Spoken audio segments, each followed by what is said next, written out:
Are you ready? Are you ready? Frequency.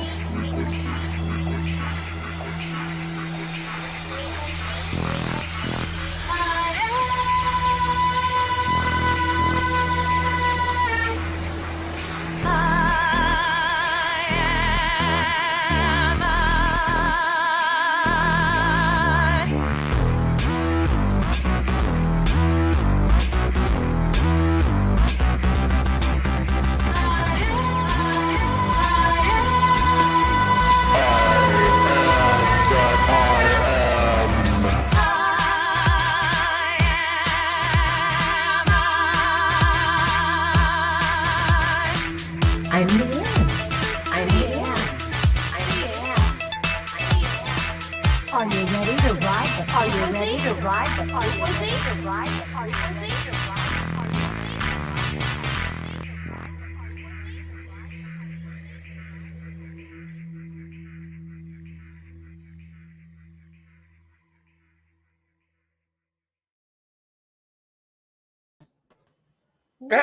Hello, ladies and gentlemen. Oh, You had me laughing for I didn't say Welcome to anything. another edition of Riding the Frequency, Lady Liane's show, broadcasted. How you doing, Lady Liane? I can't even talk. You got me.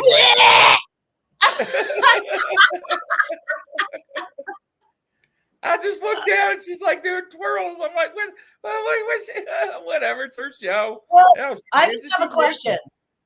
Why aren't you doing twirls? What's your problem? I got a bad back. You remember in 2019 they thought I broke my back on duty. That's why. Hell, if I could get on a pole, I would. Now we're introducing poles. Like first episode, now he's talking about poles. Oh my God, y'all crack me up. Conversation out of here. Oh my God. Lord. Press the button. You press the button. Press it. Welcome everybody. Hi, Denise. Welcome, Sherry. A little twisted, Denise. Oh wow, hi. Like, wait, what a crowd we got today. Yes, everybody's starting to stack up. Welcome everybody. We've got a crowd. We've got a guest. Yeah. We've got stuff. All right, let me get some. It's not dirty laundry. I've got some laundry list. Like one thing, the dispensary, Flower Power, 22 West 66th Street, the winter coat drive. The box is filling up. It's going to be done on the 12th. So anybody in the 5-borough area, please do go dump a coat in the box. Good feels. Yeah, absolutely. Good feels. And, not necessarily THC. It's the CBD. That's also good feels. Like not in the cabeza, but in the relaxa la body la sleep. Ladies and gentlemen, you got old coats in your closets that still look like new that you're not using them. Donate them. Ladies and gentlemen in Manhattan, clearly if you're living in, I don't know, Iceland, you're not coming to the dispensary to dump a coat in there. You probably need your coat, actually, if you're living in Iceland. But, that's another thing. Anyway, who wants a poll? Here's for 2 seconds. Wow. And Grizz on a poll. You want your money back? What do you mean? He gets on a poll. To make it rain. And I keep like 60% because I'm the pimp. That's right. I even shaved for the show. Oh, popping balls. Oh Lord. Okay, no, we're not writing that song. No. Okay, so there's that. Then there's anybody who did actually sign up for Soul Tracks newsletter and did vote for my friends Detroit Centrics. Yeah, how'd that go? I don't know. Today's the day. It's today. And I haven't seen Poot Squat. Squat. So I don't know. I really wanted to be able to announce that today. Kathy, Paul, Vanilla Dick, help. What happened? Tell me. All right. So there's that. And was there any other laundry list, to-do list, listy list? I think that may be it. So here we go.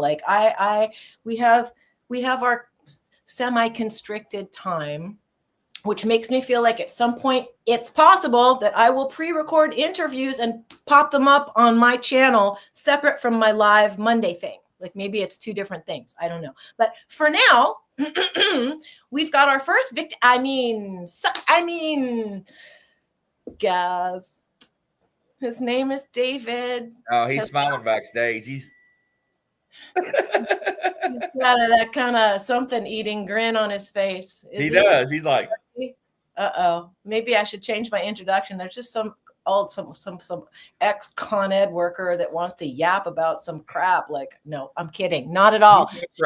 David Lipton is awesome. He's the kindest man. I had the fortune of meeting him, very good fortune of meeting him, when I decided to not be a recluse that other time. I decided to leave my apartment at the behest of somebody named Alan Steinfeld, who was co-hosting a Bruce Lipton mini workshop downtown at a place called The Little Church. So I went to the Little Church and saw some big stuff. Like, it was really cool. Oh, cool. Yeah.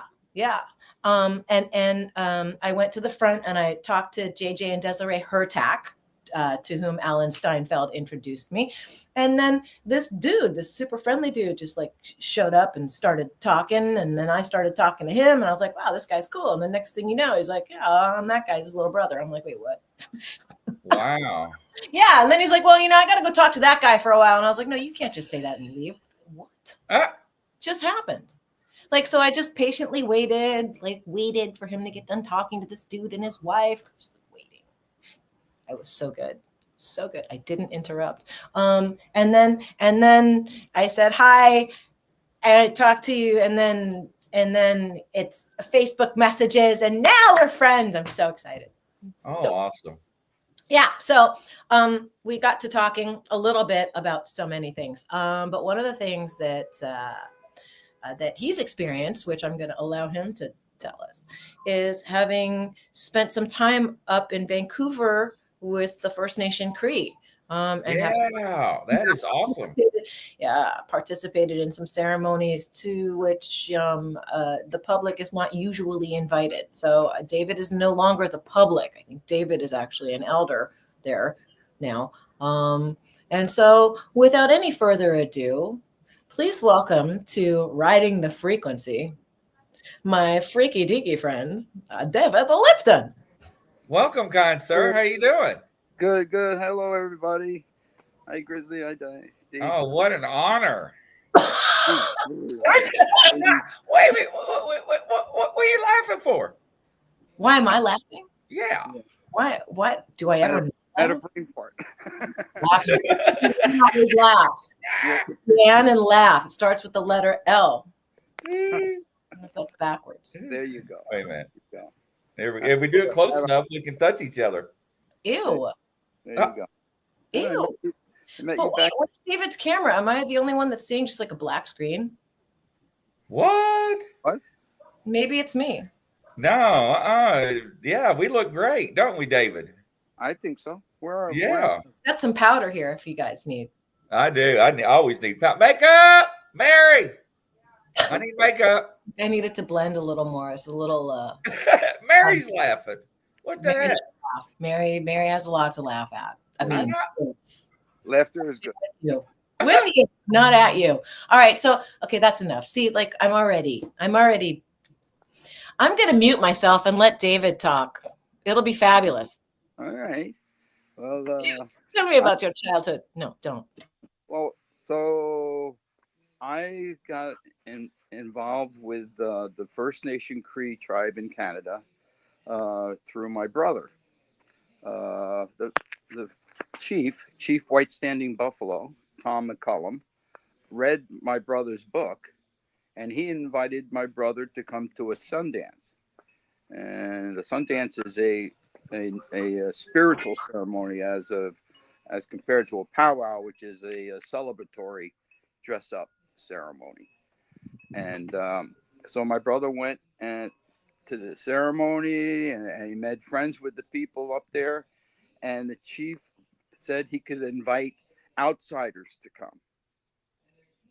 It was like very unheard of, outsiders, especially a group. So Bruce had put out email out to people, and they had people from all over the world came. Africa, New Zealand, Europe. They came from everywhere. And It was such an amazing story for me.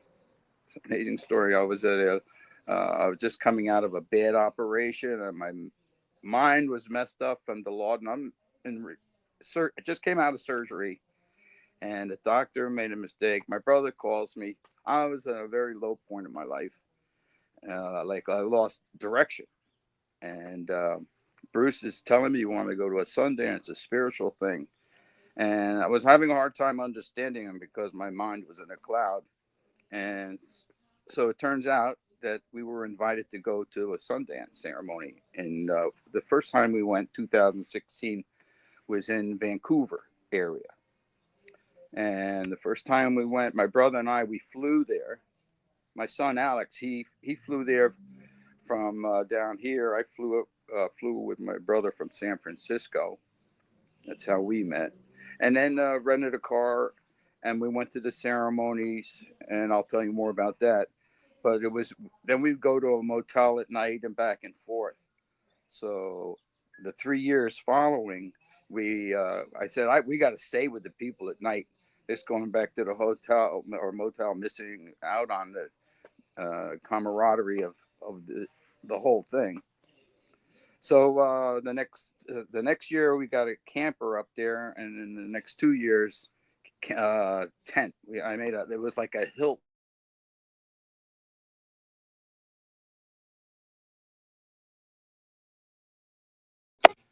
I gotta call you back. I'm on a Zoom call. Bye. Wow, my brother just called me. Stop it. He's just trying to he wants to be on my show. That's all it is. That's time maybe we can work that out. Oh, come on now. That would blow Right. this whole thing up, but good. Yeah, But that's yeah. not why we're Yeah.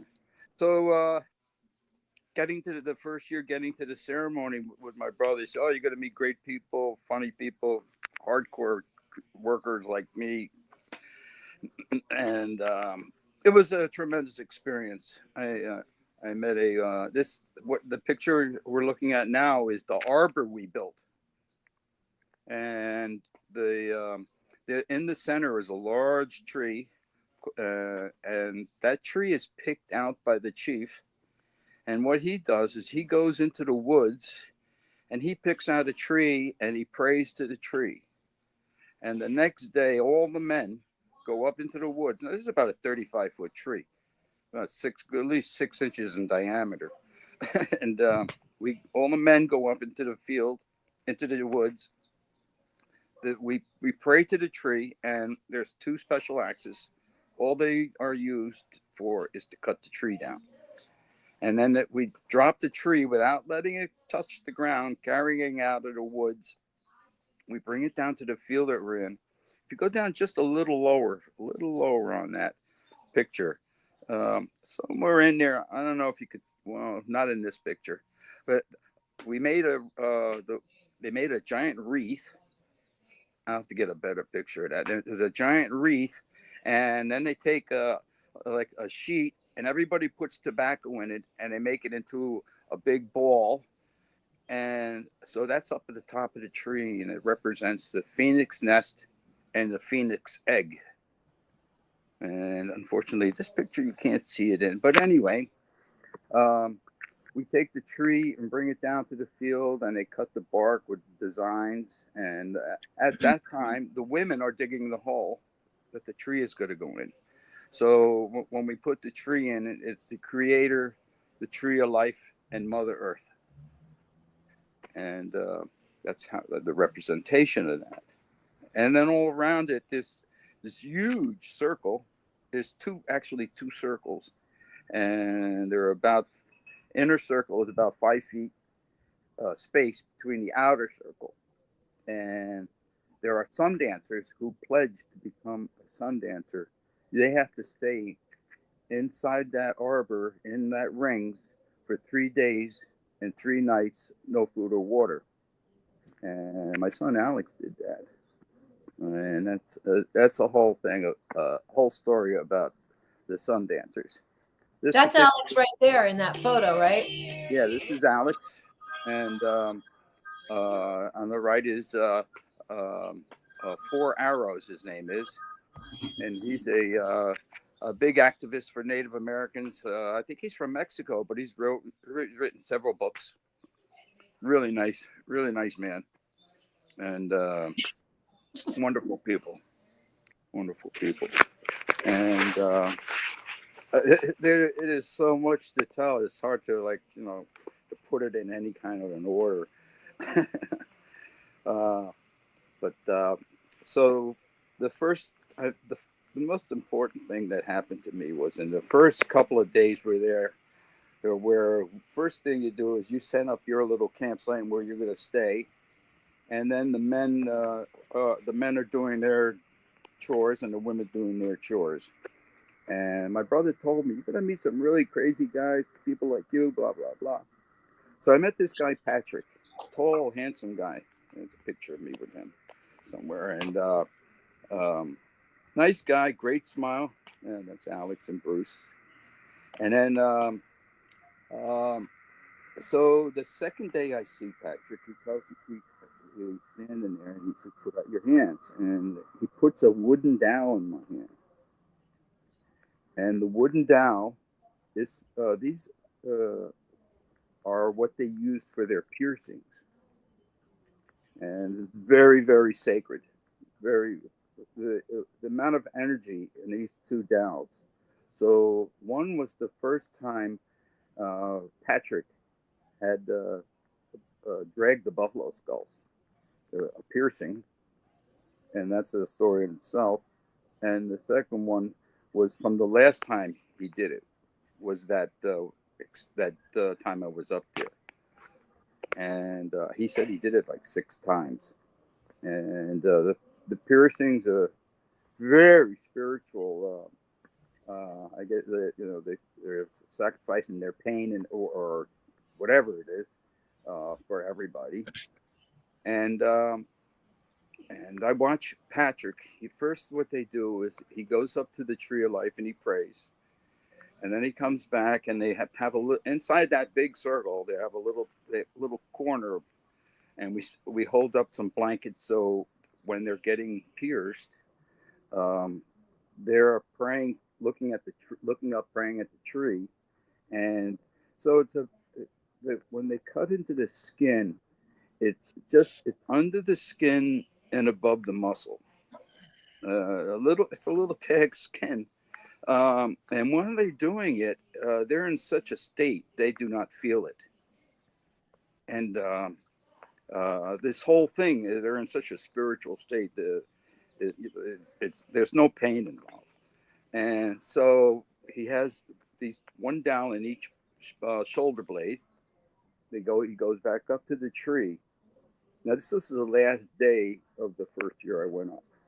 And I'm like, the first time I've seen this, have no idea what's going on. So he goes up and he prays, he makes peace with the tree of life. Then they take him outside and they attach a rope to these dowels that are in his shoulder blades in the back. And then with whoever wanted to and follow him, we followed him. He went around that arbor, and I counted 125 paces. He dragged those six buffalo skulls all in line around, and everybody walked around and around and around. And I'm like, when does it stop? I have no idea. And finally they stopped, and then the chief had walked Patrick around. An elder walks with the sun dancer, and I see him, Patrick, talking to the chief. I'm like, okay, what's going on? And then the chief comes walking down to me, and he says, Patrick wants me to sit on one of the buffalo skulls. And I'm like, what? So the whole purpose was he wants to break free. And so I sit down on it, and he tries pulling, and then he backs up and he lunges. And this piece of skin, it rips, don't be squeamish. They didn't feel it. And then he goes back in and he prays again. And they put their special powders or whatever herbs they have that they're antiseptic. And then they hug everybody. And then Patrick handed me the wooden doll, one of them, and he says, you have the one from the first time and one from the last time. Which So, is what you were holding in your hand in that first image Yeah. that we showed, or the Yeah. second. Yeah, it's not both from the same pull. They're two. Yeah, they're two different pulls, the first and the last. Right. So Yeah. so back to the story where Patrick hands me these, and that was the story of what they were about. And so the next day, I see Patrick, and I woke up to him, and I took off. I had a really nice Leatherman pocket tool, handyman knife, and I gave that to him as a gift because I flew up there. I didn't have very little anything to give him. So, and we hugged, and then on the third day, I see Patrick, and as I'm walking towards him, he has this concerned look on his face, and I'm like, hey, what's up, Patrick? I didn't see him look like this before. He says, well, I got a very important question to ask. Sure, what is it? And he said to me, he was an orphan, and he asked me if I would be his father. Wow. Wow. Of course. There's a 50-year-old man. He wants me to be his father. Absolutely. Absolutely. And we've been very close ever since. So it was a really good relationship. Super beautiful story. What's that? I said that's a super beautiful story. Yes. This picture here, that's one of the last ceremonies is the 4 directions, and then on our foreheads we have blue dots, and our cheeks, and that represents 4 directions. And the woman between us is the chief's daughter. Makes her own dresses, does dancing. Very wonderful woman. And you guys are actually beaming. Like you can see the energy coming off of all 3 of you. Oh yeah. Oh, it was such the camaraderie. Yeah, absolutely. Yeah, it was a lot of great stuff. And so that was the first couple days, and I guess I should tell you about the first ceremony. The first ceremony starts on Friday night, and I experienced this ceremony the first time I was up there, and the last time, which was 3 years later, the fourth year, because they don't do it all the time. And the ceremony is called Starlight, the grandfather ceremony. And I like this story. Can you tell? Yeah. I'm sorry. It's a great story. And the thing is, the first year, it was a big learning curve. It was excitement, not knowing anything about anything I'm experiencing. So they have a large tent that they put up, and it must have been like about 16 feet by 32 feet, kind of an oval tent. But they put this tent. Now everybody it starts like about 7:30 at night. Everybody goes there. No electronics, nothing with batteries, no flashlights inside this tent. Okay, and I had a watch on, but it wasn't an electronic watch, so that's okay. And but otherwise, everybody went in there, and there was only a lantern hanging from the ceiling. Now I have a bad back, and they let me bring a chair in, and I sat against the back of the tent. As you go in, I'm against the back of the tent, and everybody was in there. My brother was right. Everybody's up against each other. Well, now over to my left, there was about 5 guys in a circle with the drum, playing the drum, a big drum. And then there was in the center of this tent, and now we're packed. Like I said, 3 people in front of me, and then there was an elder standing there, and then a shaman, elder, medicine man, Leonard. He's there on the floor, and And to the right, as you go in, there's this giant cylinder-looking thing with blankets, or around it, probably about 7-8 feet tall, probably about 4 feet across, 4-foot diameter, and tall. And that's in the center. And we're all sitting around it, packed. And I'll tell you more about the cylinder. So the first time we saw this, I was completely skeptical of how this happened. But so what happens is we'll all go in there, and Leonard's sitting there on the ground, and they're tying him up with leather. With it, it was like when you sit on your feet, you're kneeling, sit on your feet. So they tie it restrictively. His feet together, his hands together behind his back, and tied his hands to his feet together, and also leather around his neck.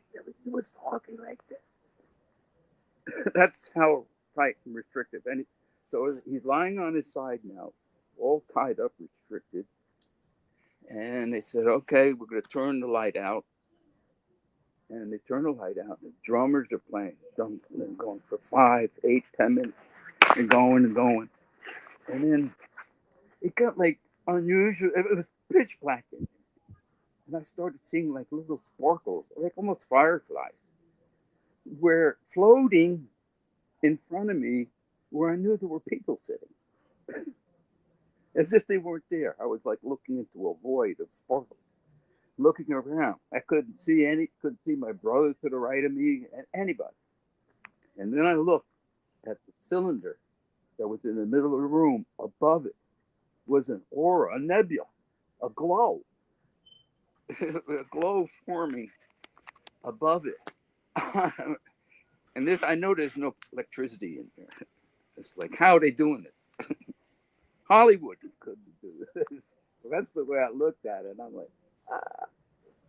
And then the drum finally stopped, and everybody starts asking the elder question.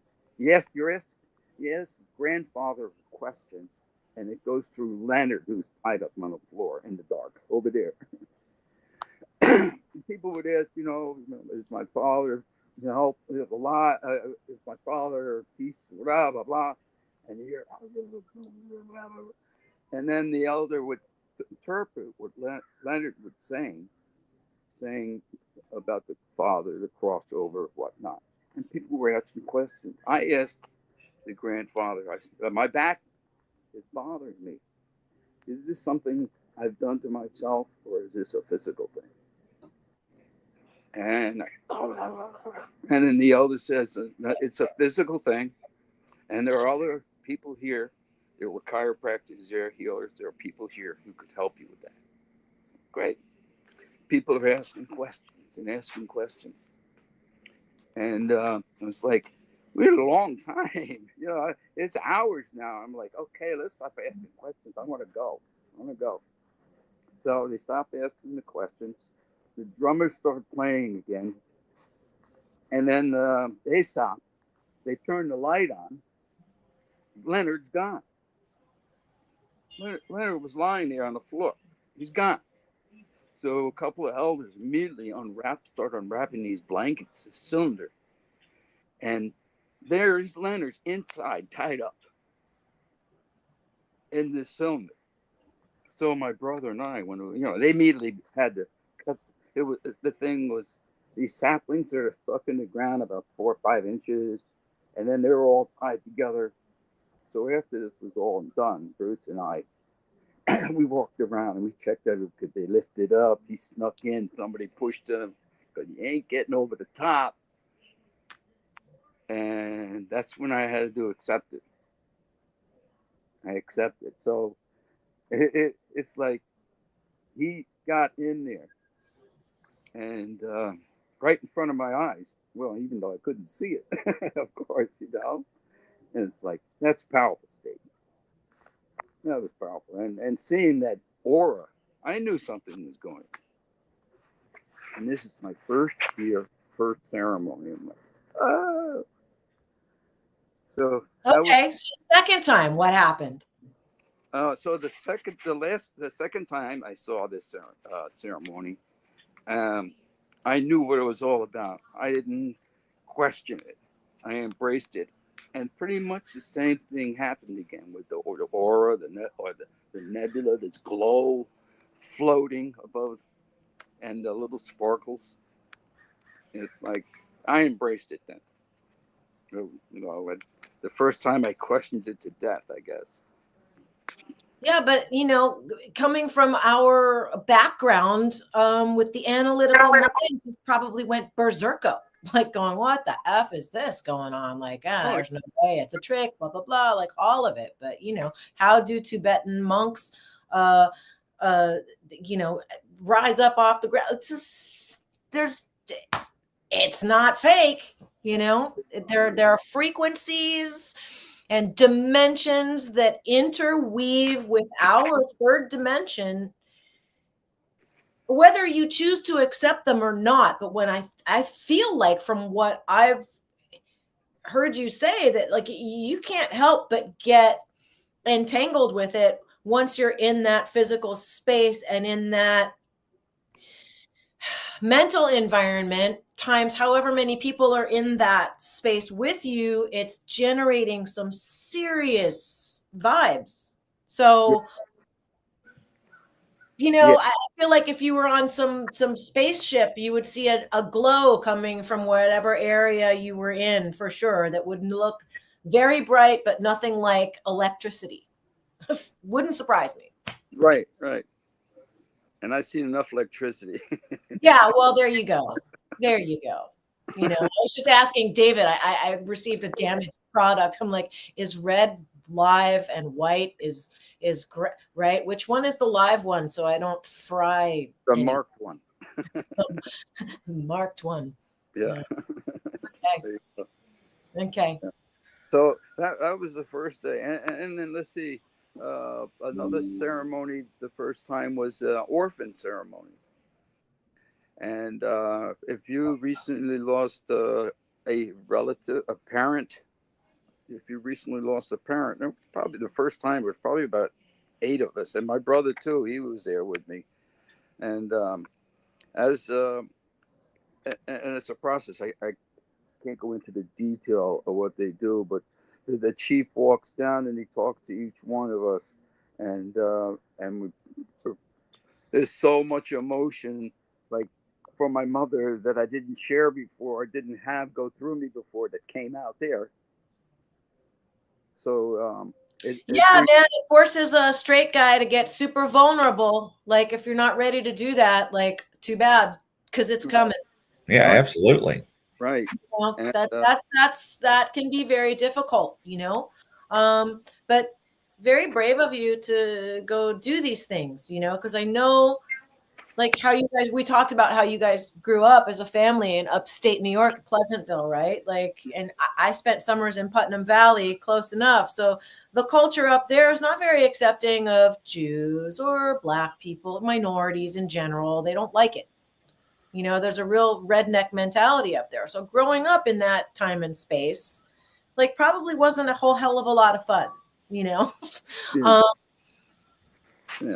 So when you get introduced to these kind of things, like, and having the big brother you do, who has delved and explored and found the things that he's found to be true, whether society's ready to support it or not, like that must have been a very interesting experience too. You're fun, right? Like, I have a personal question, and it's okay if you don't want to answer, and it has nothing to do with the ceremonies, but like, at what point did you realize your brother was not full of shit? From the beginning, or? He's still full of shit. See, there's the sibling shit that I don't have. I'm an only child. I have to say these things to myself. No. Liane, you're still so full of shit. I know, but I'm fun. Yeah, I know. When did I think my brother was serious about something, or what is that what you mean? Or no, about his scientific work. Like, at what point did you realize that he wasn't messing around? Like, did you believe him from the beginning, or did you have to have some kind of proof? Like, how did you? Well, I'm 5 years younger than him, and so he graduated 5 years ahead of me. And when he went off to school, his first was CW Post College. He did 4 years there. We had no idea what he was. We knew he wasn't going to be a doctor, a medical doctor, but he was going to school learning about medical stuff. Right. But because I was at an age where I had my own life going on. I wasn't Bruce.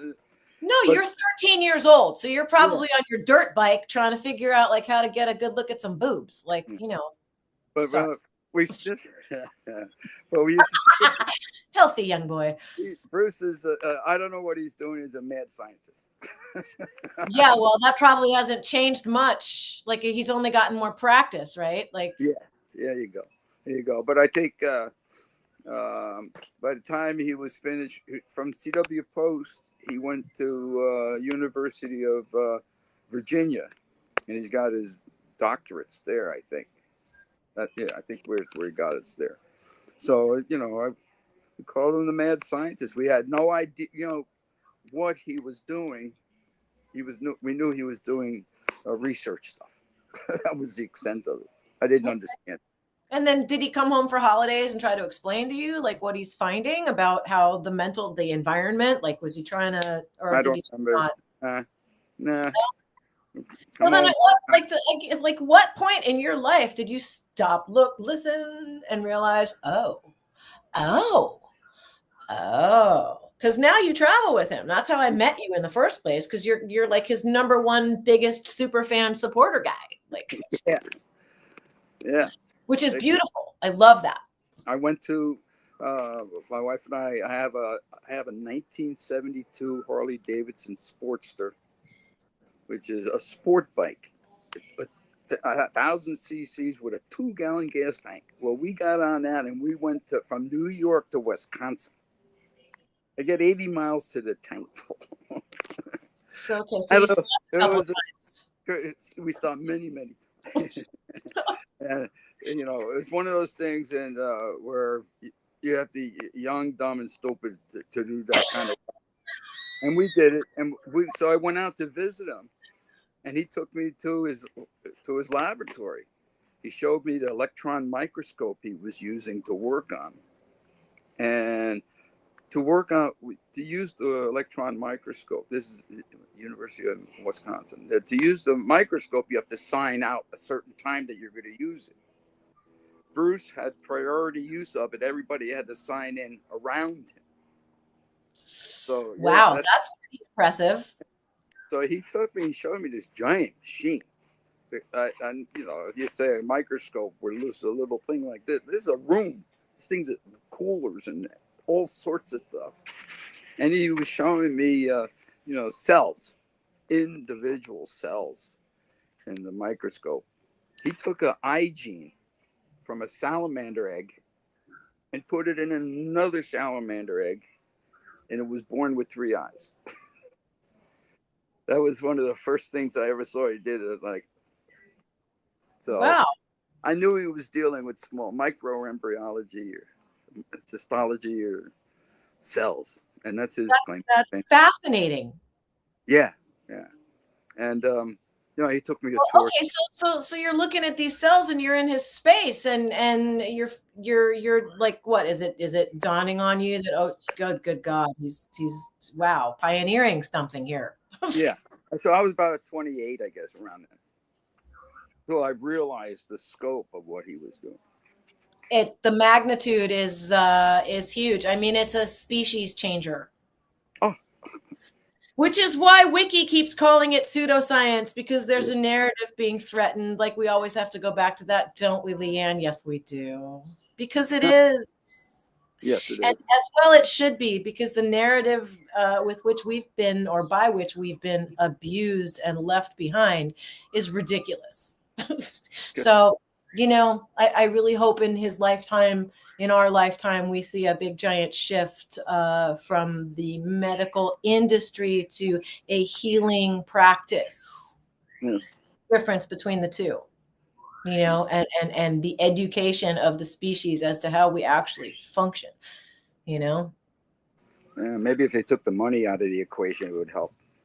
Right. Well, but that whole nonsense was set up a long time ago. You know, I mean, there's definitely a way to live symbiotically, and I'm not talking like unhealthy psychologically symbiotic, but like there's a symbiosis we have with the earth, and by birthright, like it's just there. So fostering that rather than fostering greed and all these other crazy ego concepts that we've adopted and thump like they're God, you know, maybe at some point, you know, we'll be able to let that go a little bit. Make space for something more coherent. Exactly. Yeah. Well, I you know, you're such a good guy. You've been such a good friend to me personally. I abuse this guy all the time, sending him all the unfinished music, asking, what do you think about this? And what do you think about that? What do you think about this lyric? What do you think about that lyric? Like, you've been so kind and accepting and generous with me. Thank you. I just want to say that. Well, my happiness to give it to you. Well, I'm ready to receive. Thank you. So there you go. Whatever I can do for you ever, let me know. If I can do it, I'm down right away. Okay. You do a great job on your own. Really. Well, thank you. Love yourself. Thank you. Thank you. Love your frequency. Yeah. Oh, wow. Look at that. I just hit the thing and my chair went down, like being on the TGV. Wee. So you deflated. I was talking to my friend Randell, who's actually visiting his 101-year-old mom today, and they're having their own special Thanksgiving together, which I thought was beautiful. I'll have to have Randell on at some point. Okay. Yeah. But now I threw myself off. I was talking to Randell, and what was he saying? He said something that was important, but it was so important that it just went flying right out of my head. Oh, well, we'll come back. Pass through. Maybe it flew. Oh, speaking of flying, I sent David this videotape today. This giant hawk landed on my air conditioner in the dining room. It was huge. Okay, so mind you, the air conditioner is about at least 18 inches. And this hawk was taking up a good, 3/4 of it, space on it when it turned horizontally. Its face was about the size of my fist. Yep. It was pretty big. Like, I do have the neighborhood red-tailed hawk, and I think he or she was maybe seeing my parrots more than likely through the window. They were none too pleased. They were making very bad noises. Did they see? Did they see? Sorry, go ahead. Okay. I've had a history of hawks following me around, like on properties where I live. They hang out, they come in trees. I'll look up when I'm driving. I was driving down Sawtell and looked up, and there's a hawk just flying right over my car. It's just very strange how I always seem to see these things. But it's not rare at my house, which makes me feel like that's weird. Like, I don't know, maybe it's me, but I guess that's a compliment, or maybe it just means that I'm tuned into a different set of triggers that make me pay attention. Like, I'm obsessed. I just seen one that size a couple of weeks ago. I go to come outside, and sitting right here on this chair was one that size, looking out into my yard. I don't know what he was looking at, but I got a little dog, so I was just gonna say he was probably looking at Loki and Bambi for dinner. I used to have a 6-pound Yorkshire Terrier, and like I used to keep her in. I would not let her be in the yard by herself because they and coyotes. You guys have those too. Like, there was a coyote. Right? Midnight, we're walking Layla, and this big guy is just sitting right there on the corner, looking like, how you doing? And I'm thinking, are you kidding me? Pick up the dog. Pick it up. Or they'll snatch it right off your leash, man. Oh. Got a lot of them around here. They do a lot of, they yelp. They do yelp. I remember the first time I ever slept up in Mandeville Canyon at my husband's parents' house. They had one up there. And I specifically asked if we could sleep up there because I wanted to hear them yipping. It's the only reason I wanted to go. I'm so weird. But like things that have happened at that house, a little lynx or a little lynx, they're not that little. Honestly, right. I saw it cross by the pool. So I went running into their primary bedroom and looked out the window. And sure enough, there it was in the tree staring back at me. Like, and I've seen raccoons with face the size of my own. They make pretty cool noises. Yes. They do really weird chirping thing. Keep them far away from me. Really? You don't like them? Raccoons? No. Why? Just have an aversion? Yeah. Scavengers, I don't know. Yeah. I don't know. I kind of thought it was fun. It was when I was taking my crazy, like, 1.5 mile super powered walks in the middle of Mar Vista. Like, you see things in LA. I mean, mountain lions in Santa Monica, they go off somehow and get thrown off there or whatever and end up, I don't know. So, anyway. No, thank you. No raccoons. Well, what's your favorite animal ever? It's a really adult conversation we're having now. Loki. Loki, your little chihuahua. Chihuahua. Loki. He was a trickster, that Loki. In Norse myths. I loved Norse myths. We had Norse myths in 4th grade. Norse myths, and then ancient history was the second part of the year. Okay. Yeah, but the whole ending of the Norse mythology with their version of the apocalypse really freaked me out. Like, everything was cool until we got to that. And then there was something about that story that was so deeply disturbing to me. Like it went through me. Didn't like it. It was good till the end, and then not so much. So yeah, that kind of stuck with me. Okay. Yeah. Anyway, so it's nice that you've named your dog Loki. Is he a troublemaker? Yeah. Like his namesake? We have one of those cardboard marquees that you would see, stand-up marquees you see in a theater. Yeah. Of Loki in our kitchen. It's like a 6-foot tall Loki cardboard. Does he scare himself? Well, if you don't see him there and you do, and then you glance at him, he stands it's like Loki Godzilla. Without no, he's got sharp teeth. Dogs have teeth. Never mind. Yeah. Oh well. We're being silly. Yes, but that's the whole point, isn't it? Yes. Yeah. Yes, their silliness is highly underrated. I think, my husband always used to tell me, I don't have time for this nonsense. I'm like, what are you talking? How can you say that? I live for the nonsense. He's like, I don't have time for this. Well, yeah, okay. It's almost time to, I feel like we need to make a prank phone call. Call Tim and be like, what are you doing? Well, let me tell you about my brother's wedding. I was going to say that's the only other, not the only other. I want to hear everything, but the other story that I would have loved for you to tell is the one you're about to. So I'm going to be quiet again. Okay, so my brother wanted to get married in the tribal ceremony because we saw my son's friend that he met there.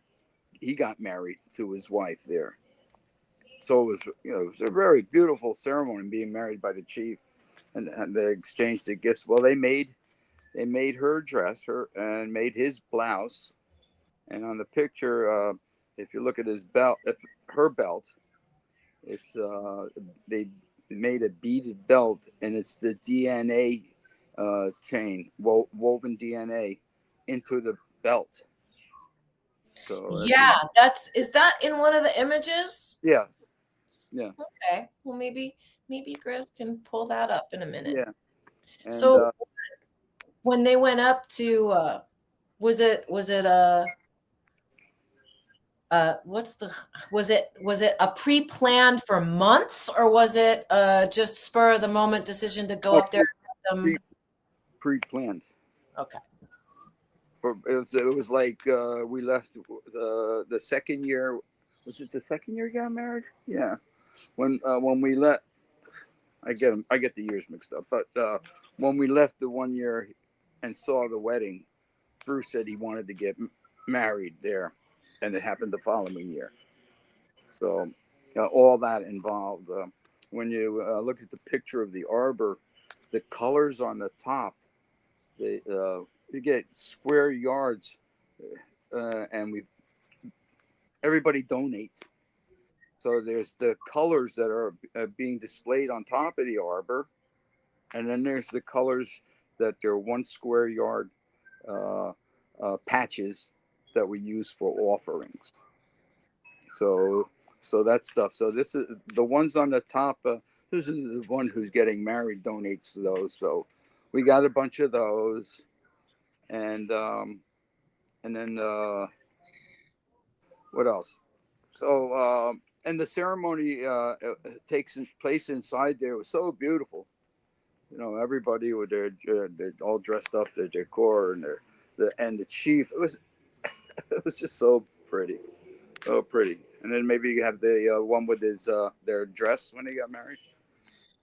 Yeah, I think I'm trying to squint because they're kind of shaded. Maybe okay, but it's not going to help if I put my mouse on it. Yeah.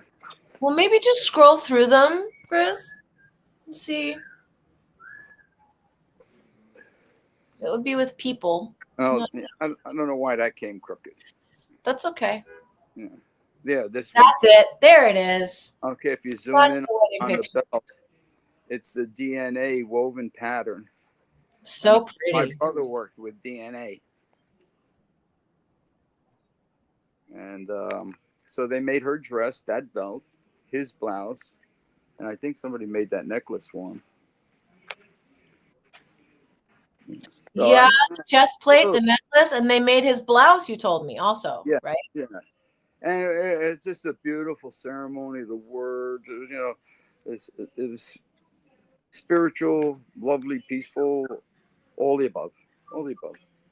Actually, Bruce has a book out, and the audiobook version is read by Bruce and his lovely wife.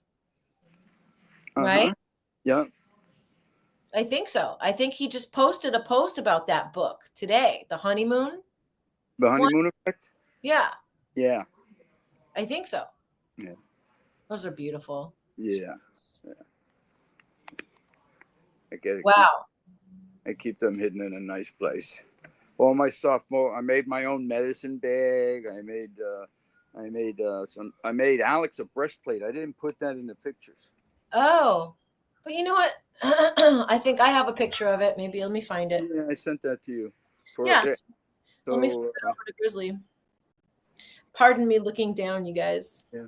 Look like I'm something. So, as a gift for Alex, after he did finished his 4th year of pledging to be a Sundancer, I made him a native breastplate, and it was so much fun. Got into I'm sending it to Grizzly right now. my artsy craftsy stuff. Okay.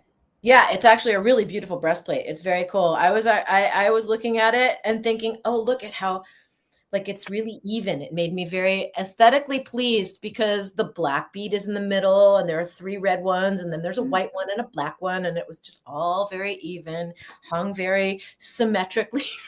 Right. Well, that's no problem. And there it is. I made that. So pretty. Proud of that. Where's mine? I'm kidding. On a breastplate. We can make breastplates. That's it. Like if we ever hang out, that can be our thing. We can like make breastplates and talk. You want a choker? Why would I want a choker? I barely even know her. I met Lauren Monroe and Kristen Hoffman, and I made both of them native chokers. That's really lovely. I love her music is pretty freaking off the charts. Well, I made them both native chokers. I'll send you pictures of that. And okay. When I get my beads back out, and one of the things I smudge it every day that I work on it. They have to be glass beads, not plastic beads. So Yep. it's heavy. It's heavy. Yep. But that's my That's artsy grip. beautiful. It's beautiful work. Not bad for a construction worker, huh? Not bad for some Con Ed dude. Some guy. 13,000 volts, huh? Yeah. What happens if you stick your fingers in there? Your hair looks like this. I worked on it live. I did that 36 years. You know, the one thing I don't mess with is electricity. That's the one thing that actually frightens me because I do understand it. How's that? You can't see it. Well, a lot of things that you can't see that one could choose to be afraid of or not, but it's like the ocean. It's big and it's strong and it's nothing you want to. My hair is a source of jealousy. Oh my God! Here, have it. Take it. You can have it. Have it. That's funny. That's funny. Thank you. Just say thank you. Come on, Liane. Just thank you so much. That was a very kind thing to say.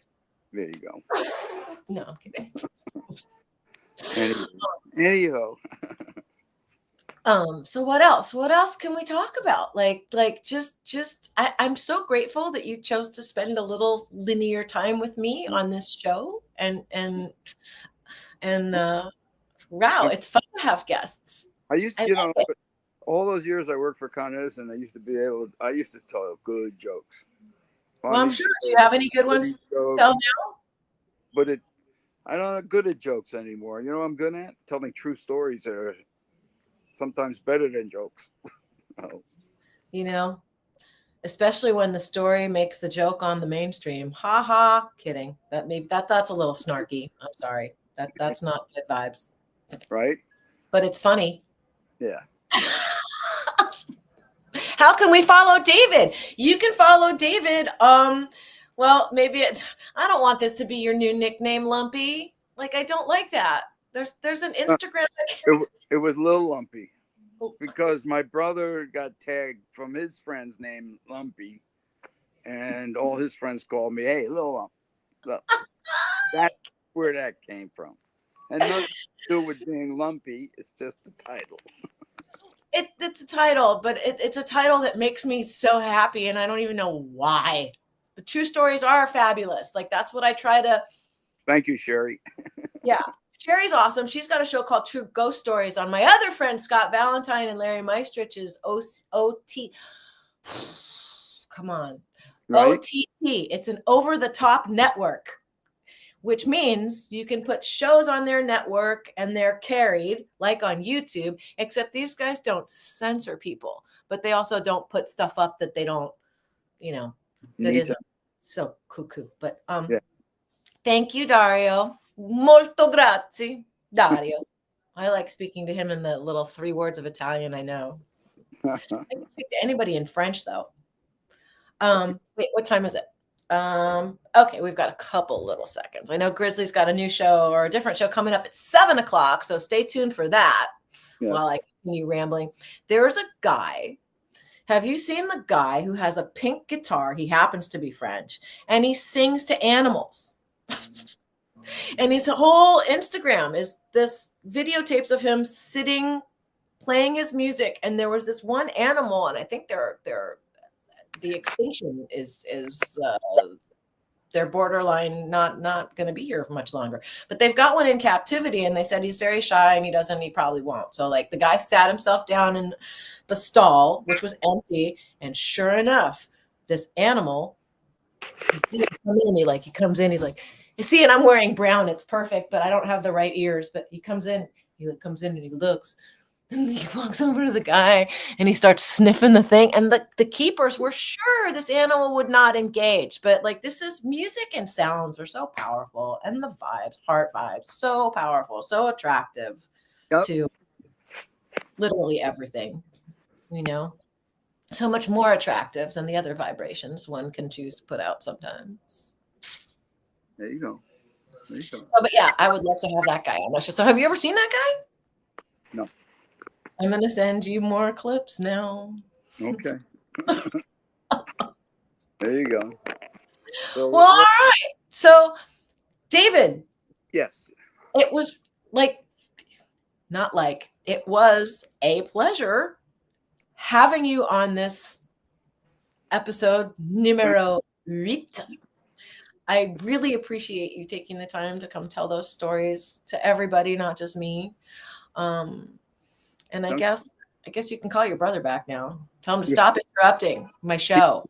He's into a serious water cleanse up in Topanga Canyon right now with my son and his wife and other 2 people or something. He's in Topanga. Like, I love Topanga Canyon. The vibes in that canyon are pretty intense. Crazy. That's a crazy place. Yeah, it is a crazy place, but you're a crazy guy, right? Doesn't he describe you? So somebody had to stay home and watch the dogs? What happened? Yeah. All right. Yeah. Well, my son's there, and I didn't want to leave my wife alone with the dogs that long it's like 11 days. Oh, wow. That's a long time. Yeah. Intense.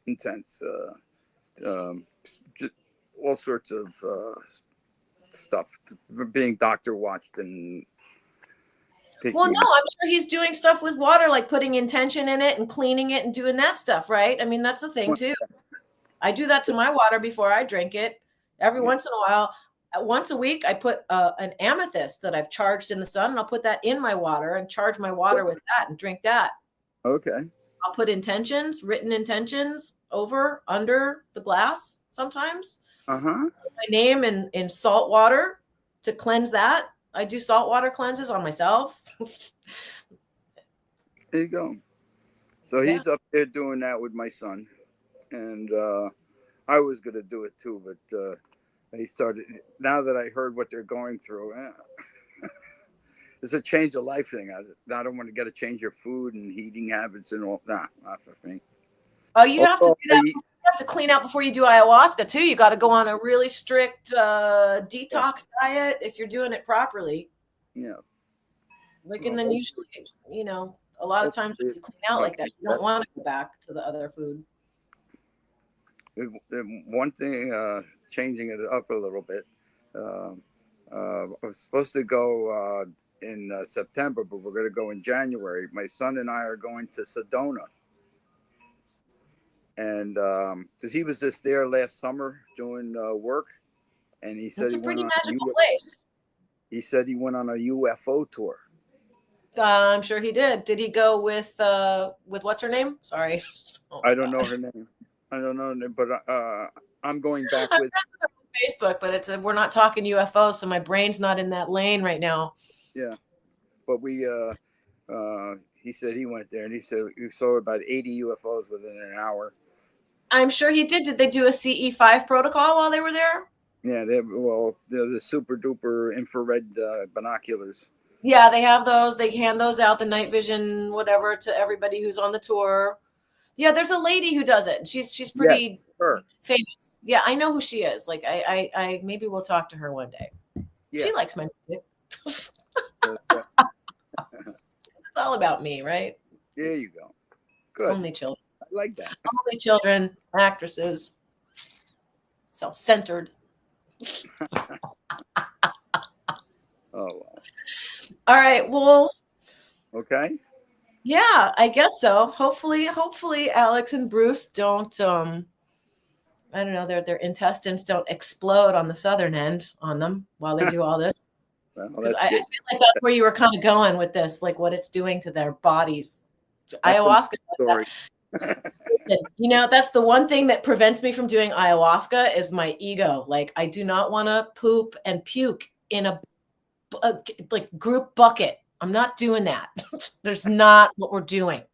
No. Liane, like, as crass as I can be, as much as the word Lady Liane is like sarcastic because what a lady. Anyway, yeah, but I'm not doing that. Like, it would have to be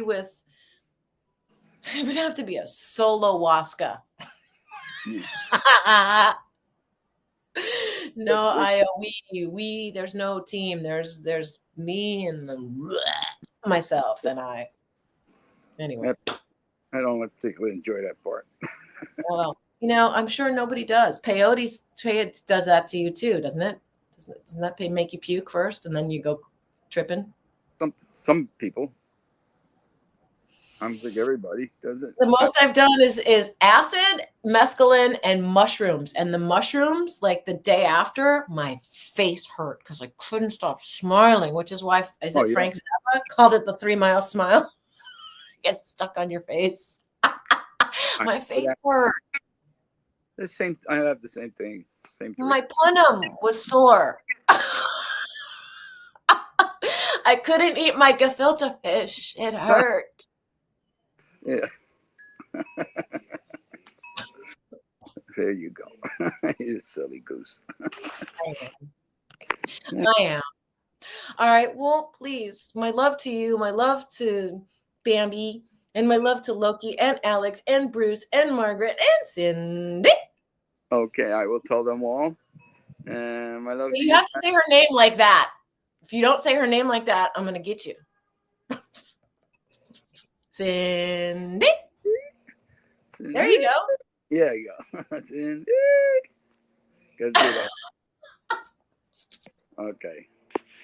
Very good. Till next time. Till next time, which will probably be in about 20 minutes. All right. Yeah. Okay. Thank you, David. Love you guys. Love you, honey. Have a good one. Bye-bye. You too. Are you ready? Are you ready? Are you ready? Frequency.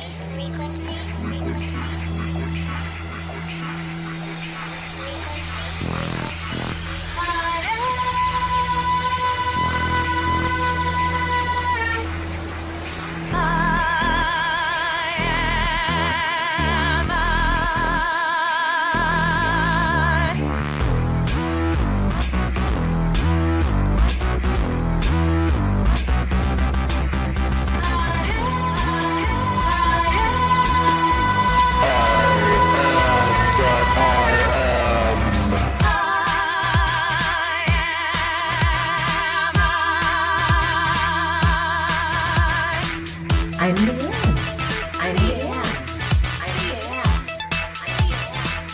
Liane. Are you ready to ride the frequency?